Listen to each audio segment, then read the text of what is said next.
അപ്പോൾ സർവമായ എന്ന് പറഞ്ഞ പടം കണ്ടു. Directed by Akhil Sathyan. പുള്ളിക്കാരൻ്റെ സെക്കൻഡ് ഫിലിമാണ്. പാച്ചു അത്ഭുത വിളക്കിന് ശേഷം സിനിമ എനിക്കിഷ്ടമായി. നല്ല പടം, നല്ല സിമ്പിൾ പടം കേട്ടോ. ചെറിയ പടം എന്ന് പറഞ്ഞാൽ ഡ്യൂറേഷൻ വൈസ് പറഞ്ഞല്ല കേട്ടോ, 2.5 മണിക്കൂറുണ്ട് ഫിലിം. ബട്ട് കൊച്ചു പടം ഉദ്ദേശിച്ചത് വേഗം തീരും. ഭയങ്കര എൻഗേജിങ് ആയിരുന്നു. ക്രിസ്മസ് ഇപ്പം 25-ാം തീയതി ഇന്ന് ഇറങ്ങിയ പടമാണ്.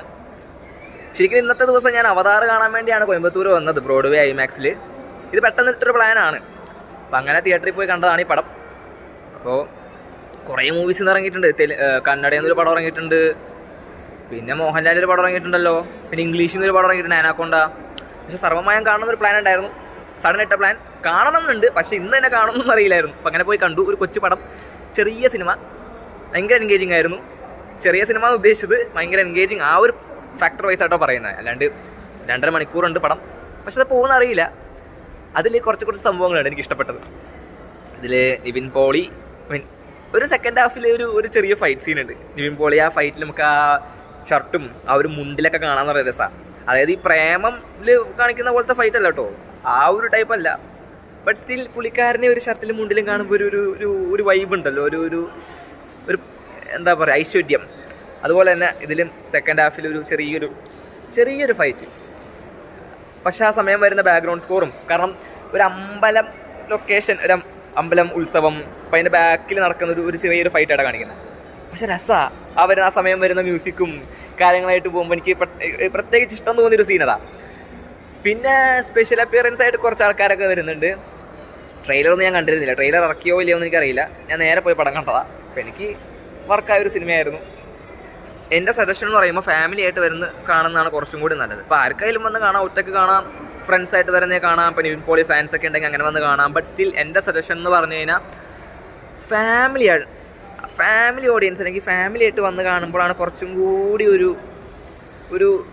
വേറൊരു വൈബ് തോന്നുക. ഇതെൻ്റെ ഒരു മാത്രം സജഷനാണ്.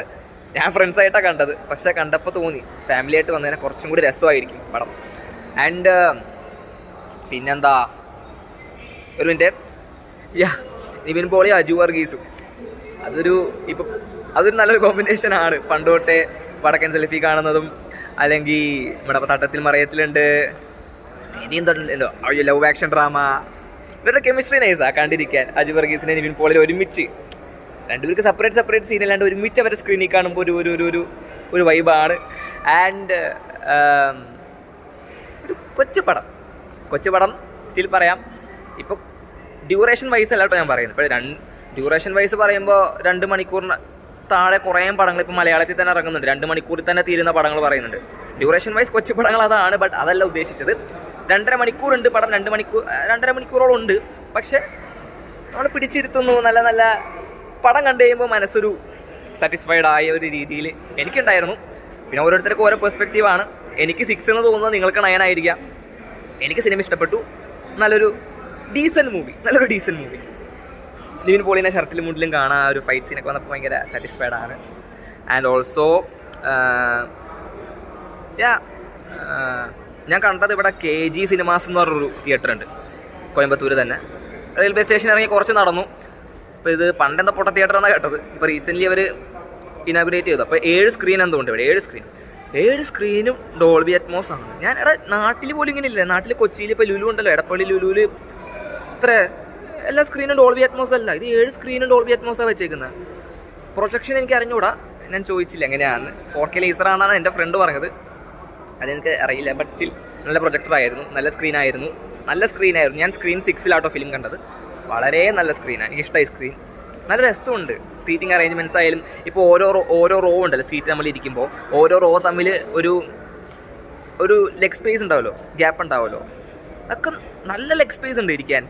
അതുപോലെ തന്നെ സ്ക്രീൻ ഫ്ലാറ്റ് റേഷ്യോ സ്ക്രീനാണ്. ഒരു കാര്യം കൂടി പറയാം, ഫ്ലാറ്റ് റേഷ്യോ സ്ക്രീനാണ്. അതുകൊണ്ട് മേലിലും താഴിലും പടം പ്ലേ ചെയ്തപ്പോൾ ബ്ലാക്ക് ബാർസ് ഉണ്ടായിരുന്നു. കാരണം പടം സ്കോപ്പ് റേഷ്യോ ആയതുകൊണ്ട് മേലിലും താഴിലും ബ്ലാക്ക് ബാർസ് ഉണ്ടായിരുന്നു. ബട്ട് അതൊന്നും വലിയ ഇഷ്യൂ ആയിട്ട് തോന്നിയില്ല. നല്ല സ്പീക്കേഴ്സൊക്കെ നൈസായിരുന്നു. ഡോൾബി അറ്റ്മോസ് ആയിരുന്നു. ഐ തിങ്ക് നല്ല ക്ലാരിറ്റി ഉള്ള ഇതാണ്. 4K ലേസർ പ്രൊജക്ടർ ആവാം. അപ്പോൾ ഞാൻ സ്ക്രീൻ 6 എക്സ്പീരിയൻസ് ചെയ്തോളൂ. ബാക്കിയുള്ള സ്ക്രീനുകൾ ഇങ്ങനെ എത്തി നോക്കി. നല്ല ഓഡിറ്റോറിയം. ശരിക്കും 7 സ്ക്രീനുകളും നല്ല ഓഡിറ്റോറിയമാണ്. ഞാൻ സ്ക്രീൻ കാരണം ഇപ്പം ഞാൻ കണ്ടത് സ്ക്രീൻ 6. ചെറിയൊരു ഇഷ്യൂ വന്നെന്ന് പറഞ്ഞു കഴിഞ്ഞാൽ പടം ഞങ്ങൾക്ക് 4:50 കേട്ടോ ഷോ. അപ്പോൾ പടം 4:50 പടം ഇട്ടു, ആൾക്കാരെ കയറ്റിയില്ല അകത്തേക്ക്. ഒരു ഷോ കഴിഞ്ഞ് അടുത്ത ഷോ കാണാൻ ആൾക്കാർ കയറുമ്പോൾ പടം പ്ലേ ആയി തുടങ്ങി, എന്നിട്ടാണ് ആൾക്കാരെ അകത്തേക്ക് കയറ്റി വിട്ട. അപ്പോൾ സീൻസ് പടം പ്ലേ ആയി തുടങ്ങി 1 മിനിറ്റായി, അപ്പോൾ നമ്മൾ വന്ന് ഇരിക്കുന്നത്. അപ്പോൾ ആൾക്കാരൊക്കെ ഇരുന്നുകൊണ്ടിരിക്കുമ്പോൾ പടം പൊയ്ക്കൊണ്ടിരിക്കുക. പിന്നെ പടം നിർത്തി, അവർ നിർത്തി. അതെന്തായാലും നന്നായി, കാരണം ആൾക്കാർ ഇരുന്നിട്ട് ഒന്ന് പടം തുടങ്ങട്ടെ. സാധാരണ അങ്ങനെയല്ലേ, നമ്മൾ തിയേറ്ററിൽ വന്നിരിക്കുക, പിന്നെ ആയിരിക്കില്ല പടം തുടങ്ങാം. ഇവർ റൈറ്റ് ടൈമിൽ പടം തുടങ്ങി, അതല്ല ഇഷ്യൂ. അത് കഴിഞ്ഞിട്ടാണ് ആൾക്കാരെ അകത്തേക്ക് കയറ്റി ഇരുത്തിയത്. അതൊരു അവരുടെ ഭാഗത്തൊരു മിസ്റ്റേക്കാണ്. പക്ഷെ അത് അവരപ്പം തന്നെ ഒരു 2 മിനിറ്റ് പടം അങ്ങനെ പോയി. അപ്പം തന്നെ അവർ സ്റ്റോപ്പ് ചെയ്തിട്ട് പടം ഒന്നും കൂടി പ്ലേ ചെയ്തു. അത് അവരപ്പം തന്നെ തിരുത്തി. ഇപ്പോൾ തിയേറ്റർ ഞാൻ കയറിയ സ്ക്രീൻ എനിക്ക് നല്ലോണം ഇഷ്ടപ്പെട്ടു, സെറ്റാണ്. കാരണം 7 സ്ക്രീനും ഡോൾബി അറ്റ്മോസ് വെക്കാന്ന് പറഞ്ഞാൽ, എടാ ലുലുവിലൊന്നും അത് ചെയ്തിട്ടില്ല. എടപ്പള്ളി ലുലുവിലൊന്നും ആകെ സ്ക്രീൻ 6 മാത്രമേ ഉള്ളൂ ഡോൾബി അറ്റ്മോസ്. അവിടെ സെൻട്രൽ സ്കോർ സ്ക്രീനും എന്താണ് ഡോൾബി അറ്റ്മോസ് എന്ന് പറയാനില്ല. കൊച്ചി സെൻട്രൽ സ്കോർ സ്ക്രീൻ ഇത് എല്ലാ സ്ക്രീനും അറ്റ്മോസ് വെച്ചു. പ്രൊജക്ഷൻ എനിക്ക് അറിഞ്ഞൂടാ, 4K ലേസർ ആവണം. ഇത് കേസ് എങ്ങനെയാണെന്ന് അറിയില്ല, പക്ഷെ നല്ല പ്രൊജക്ടറായിരുന്നു, നല്ല നീറ്റായിട്ടുള്ള സ്ക്രീനായിരുന്നു. അങ്ങനെ അപ്പോൾ സിനിമയുടെ കേസ് ഞാൻ പറഞ്ഞു, ഞാൻ പോയ സ്ക്രീനെ കുറിച്ച് പറഞ്ഞു. KG സിനിമാസിലായിരുന്നു പോയ. ഇപ്പോൾ അതേ ബ്രോഡ്വേ സിനിമാസിലുണ്ട്, അവതാർ കാണാൻ വന്നേക്കുവാണ് IMAX-ൽ. അപ്പോൾ അങ്ങനെ ഒരു നല്ല സിനിമയായിരുന്നു, എനിക്ക് നല്ലൊരു വർത്ത് വാച്ചിങ് ആയിരുന്നു. ഫാമിലി ആയിട്ട് പോയി കാണാതെ കുറച്ചും കൂടി നല്ലത്. ബൈ.